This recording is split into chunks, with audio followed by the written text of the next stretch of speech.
ठंड में फुटपाथ पर ब्राइडल लहंगा बनाने वाली गरीब सास बहू।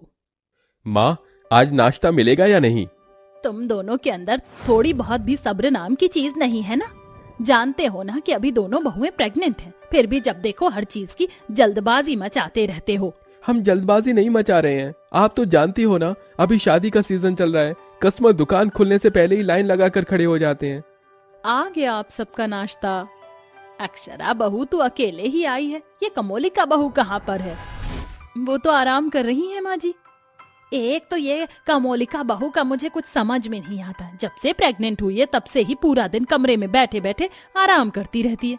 अरे तू भी तो प्रेग्नेंट है, लेकिन घर के सारे काम काज करती है, पिंकी को संभालती है और तो और इसके बेटे राजू को भी तू ही संभालती है।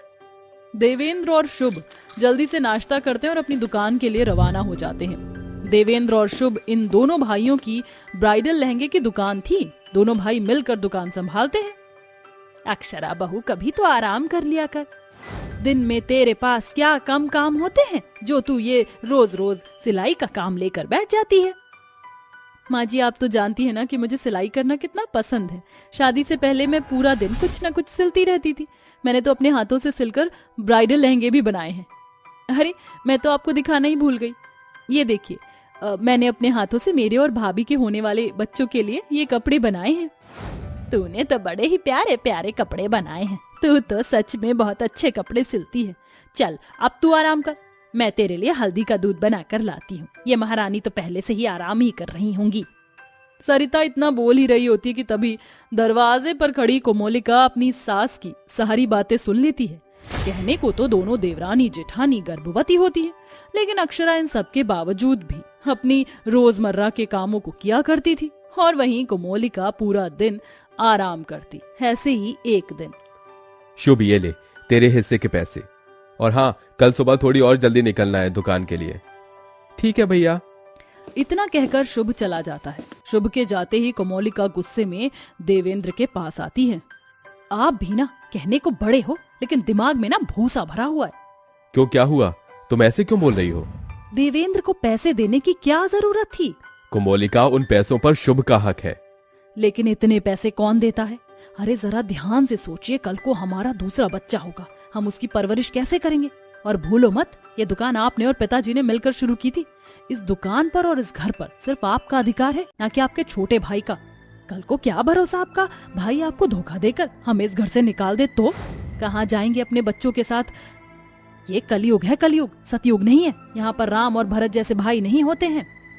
अपनी बातों में कोमोलिका देवेंद्र को फंसा लेती है, जिससे अब देवेंद्र के मन में भी लालच पैदा होने लग जाता है और वो धोखे से घर और प्रॉपर्टी के पेपर पर अपनी माँ के साइन करवा लेता है, जिससे अब सब कुछ देवेंद्र और कोमोलिका के नाम हो जाता है। जिसके बाद अब कोमोलिका अपने ससुराल वालों को अपना असली रूप दिखाती है। ढंग से पोछा लगाओ। ये कैसा पोछा लगा रही हो? क्या तुम्हारे माँ बाप ने तुम्हें ढंग से काम करना भी नहीं सिखाया है?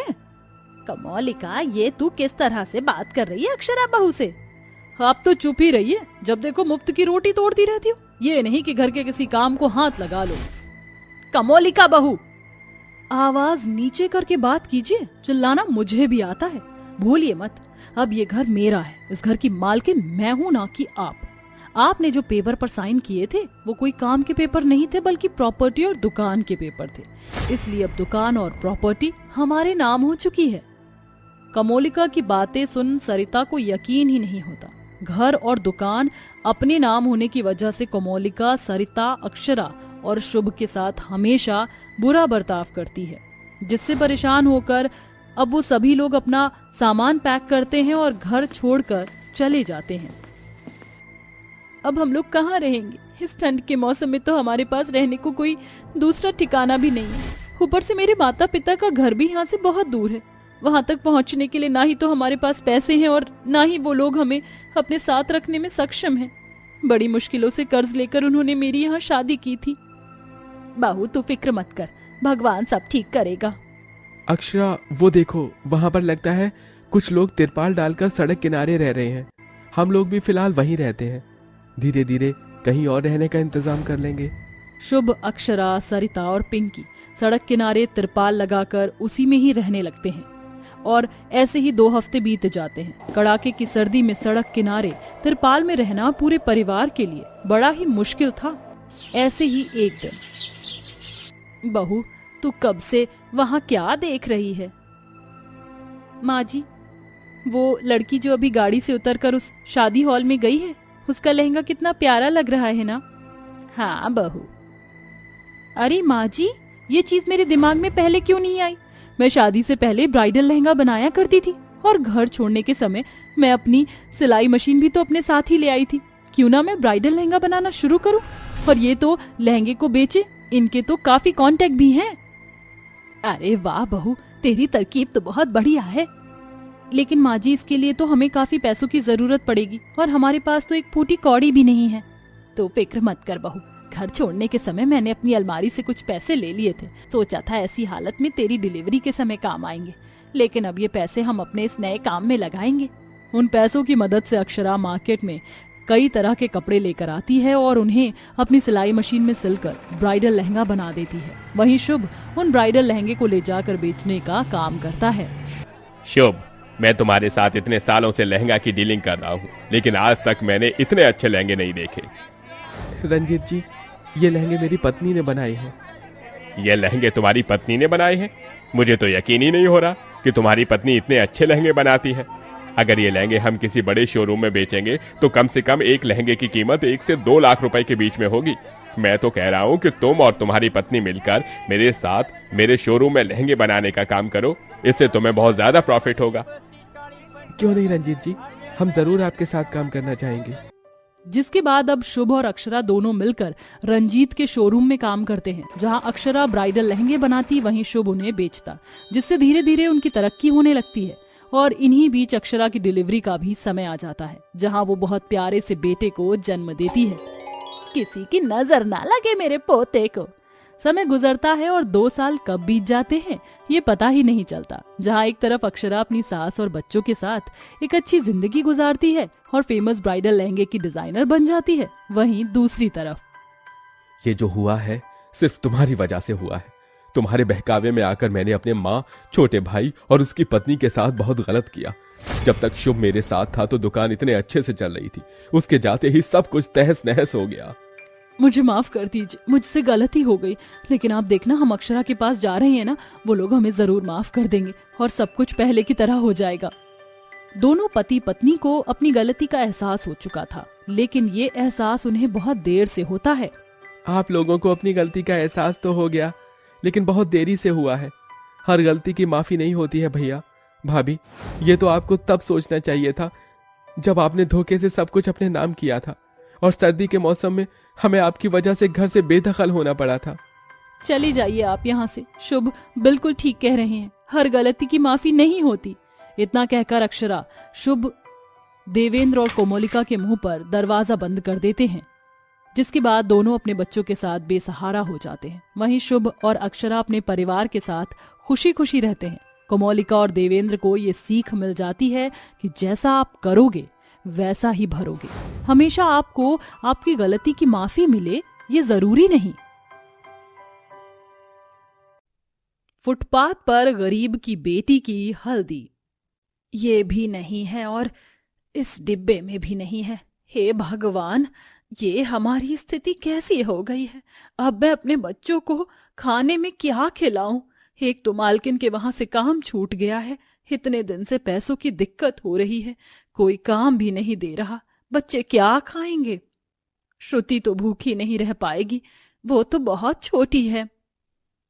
माँ, क्या हुआ? आज आपने खाना क्यों नहीं बनाया? देखो ना, दोपहर के 3 बज रहे हैं। सुबह आपने चाय भी नहीं बनाई थी, बस 3 बताशे दिए थे। भगवान, क्यों ऐसे दिन दिखाते हो मुझे? अब मैं अपनी बेटी को क्या बोलूं? माँ, आप परेशान मत होइए, मैं बाहर से कुछ साग के पत्ते लाई हूँ, आप इसे बना लीजिए। ये मुझे सविता आंटी के आंगन में उगे हुए दिख गए तो मैं उनसे पूछ कर ले आई। मेरी बेटी कितनी सयानी है, कुछ ना बोलूं तब भी हमेशा मदद करती है। आपको क्या लगा था माँ कि आपकी बेटी आपको ऐसे परेशान होने देगी? माँ, आप किस सोच में पड़ गई? चलिए बैठ जाइए, काफी देर से आप परेशान हो रही थी, मैं खाना बनाती हूँ।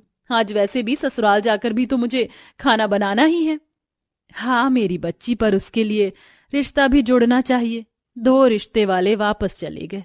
मैं इतनी गरीब हूं कि इस वजह से तेरा रिश्ता भी नहीं कर पा रही हूं कहीं। मैं काम ढूंढूंगी, बहुत पैसे जमा करूंगी जिससे तेरी शादी के लिए पैसे इकट्ठे कर लूं, और जरूरत पड़ी तो इस घर को बेच भी दूंगी। नहीं माँ, ये पिताजी की निशानी है। आप मेरी शादी की वजह से ऐसा मत करना। और छोटी भी तो है, उसकी पढ़ाई लिखाई भी है। आप सब कुछ मुझ पर तो नहीं लुटा सकती। अले आप दोनों क्या बातों में लग गए हो? यहाँ मेरे पेट में चूहे जोर से कूद रहे हैं, जंपिंग जपंग तंपंग तंपक कर रही हैं। अच्छा ठीक है, बनाते हैं खाना। पार्वती खाना बनाती है। इतने में दोनों बहनें बिखरे कमरे को समेट लेती हैं। फिर तीनों बैठकर खाना खाती हैं। शाम को पार्वती अपनी अलमारी में देखती है। ये तो बहुत हल्के गहने हैं, मेरे 2 लाख के भी नहीं हैं। हल्के चैन, हल्के अंगूठी हैं। भला इससे शादी कैसे करूंगी? मुझे अपनी बेटी के लिए काम करना ही होगा।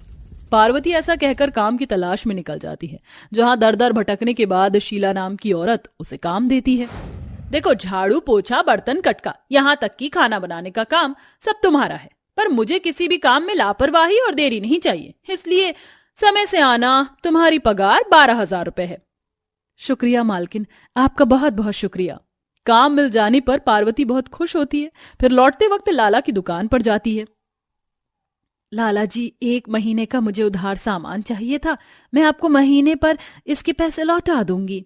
नहीं, तुम्हारे फटे चिटे कपड़े देखकर लगता नहीं है कि तुम पैसे दोगी। नहीं लाला जी, मैं सच में आपको पैसे लौटा दूंगी। मेरा घर यहीं है पास में, बस दाल चावल दे दीजिए अभी। ठीक है, विश्वास करके दे रहा हूं, विश्वासघात मत करना। जी नहीं करूंगी।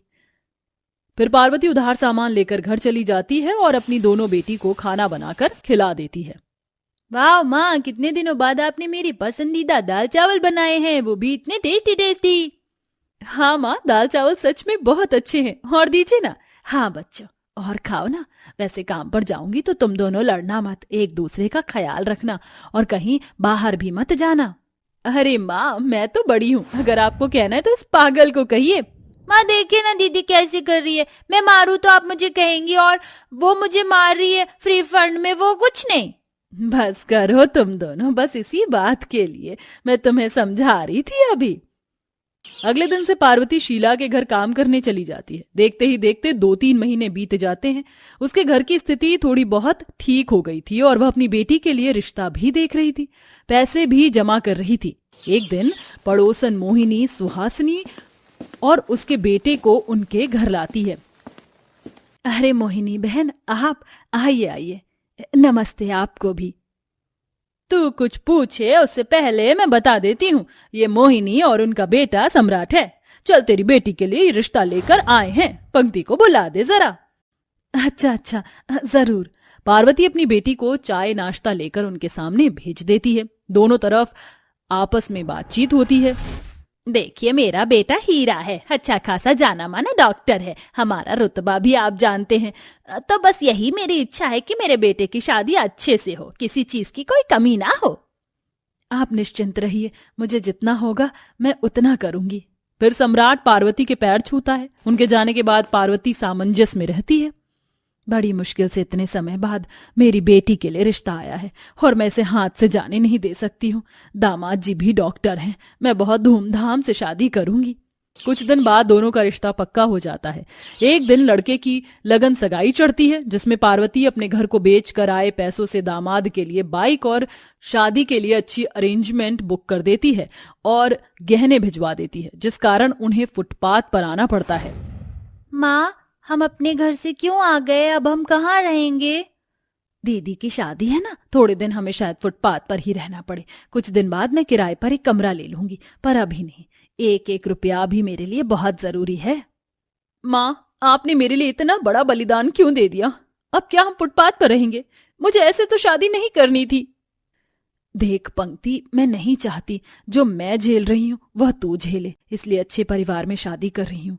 तू हमारी चिंता मत कर। कल तेरी हल्दी की रस्म है ना, वैसे भी तेरी सास थोड़ी ना यहाँ आएंगी। वो देख, कुछ टेंट का कपड़ा और बल्ली है सामने, वहीं चलते हैं। फिर दोनों बेटी अपनी माँ के साथ फुटपाथ पर एक छोटे से टेंट को खड़ा करती हैं, जिसमें वह अपनी शादी के सामान का बक्सा रख देती हैं और वहीं चूल्हा बनाकर खाना बना देती हैं। अगले दिन कुछ बचे पैसों से फुटपाथ पर ही वो लाइट और फूलों से हल्दी की रस्म की सजावट कर देती हैं, जहां कुछ औरतें पंक्ति को हल्दी लगाने के बाद नाच गाना कर रही थी। बल्ले बल्ले शावा शावा, हल्दी लगाओ रे, सरसों का तेल लगाओ रे, दुल्हन बनी हमारी बन्नो, हल्दी चढ़ाओ रे। अरे पार्वती, अपनी बेटी की हल्दी लगा दे। वैसे फुटपाथ पर भी तूने बहुत अच्छा सजावट किया। बस सब अच्छा हो जाए। भगवान, ऐसी प्यार करने वाली माँ सबको दे। माँ ने मेरे लिए जितने जतन किए ना, वो मैंने जिंदगी में भी नहीं किए होंगे माँ के लिए। दीदी देखो, आपके भी लग गई है। छोटी, तेरी तो बताऊं अभी। ऐसे ही धूमधाम से पंक्ति की हल्दी की रस्म हो जाती है। अगले दिन मेहंदी की रस्म के लिए भी पार्वती ने काफी अच्छी सजावट की थी। तभी सुहासिनी पार्वती को ढूंढते हुए फुटपाथ पर पहुंच जाती है। पार्वती बहन नमस्ते। आपका घर वहां था, यहाँ कैसे आ गया? ये फुटपाथ पर क्यों सजावट की है? मैं शगुन की हल्दी लेकर आई थी। अरे जाने दीजिए वो सब, बस ये समझ लीजिए अपनी बेटी के लिए कर रही हूँ। इसका मतलब आपने बैंक्वेट वगैरह जो बुक किए थे और लगन संगाई में इतना महंगा सामान दिया था, ये अपने घर को बेचने के बाद किया है? मैं नहीं चाहती थी समधन जी, इसके लिए आप अपना घर छोड़ दें और आपको ऐसे फुटपाथ पर आना पड़े। समधन जी, आपने ही तो कहा था कि आपका भी रुतबा है, तो उसका ख्याल तो मुझे रखना ही था, लड़की वाले जो हैं। मेरी बात को गलत ले गई आप। हमारे पास तो सब कुछ है, आपका छीन कर मुझे और आपकी बेटी को क्या ही मिलेगा। इसलिए आपने जो भी सामान दिया है वो वापस कर लीजिए और अपने घर में चलिए। बेटी की शादी उसके पिता के घर से हो, वही अच्छा लगता है। आपने इतना सब कहकर मेरे दिल से भारी बोझ ही उठा लिया। माफ कर दीजिए अगर मुझसे जाने अनजाने में कोई भूल हो गई हो। अरे नहीं नहीं, अब सारी तैयारी मेरी तरफ से होंगी। इस तरह सुहासिनी अपनी बहू के खुद शगुन की मेहंदी लगाती है, नाच गाना करती है और शगुन में दी हुई सारी चीज पार्वती को वापस कर देती है, जिससे वह फुटपाथ से वापस अपने घर में पहुंच जाती हैं। फिर सुहासिनी खाने से लेकर मंडप की सजावट खुद करती है, जहां दोनों बच्चों की बहुत धूमधाम से शादी होती है। फिर विदाई। माँ बहुत अच्छी हो और सासू माँ आप भी, क्योंकि आपने माँ को समझा। हम जानते हैं कि तुम्हारी खुशी किसमें है पंक्ति। जा बेटी, सबको ससुराल में खुश रखना। बाय बाय दी, आई मिस यू। पंक्ति रोते हुए सबको बाय करके अपने ससुराल चली जाती है। वहीं पार्वती अपनी छोटी बेटी पर ध्यान देती है और उसकी जरूरतें पूरी करती है। तो देखा आपने, एक माँ की ममता अपनी बेटी के लिए कितना कुछ कर जाती है। सही कहते हैं, माँ का दिल इस दुनिया में सबसे बड़ा होता है।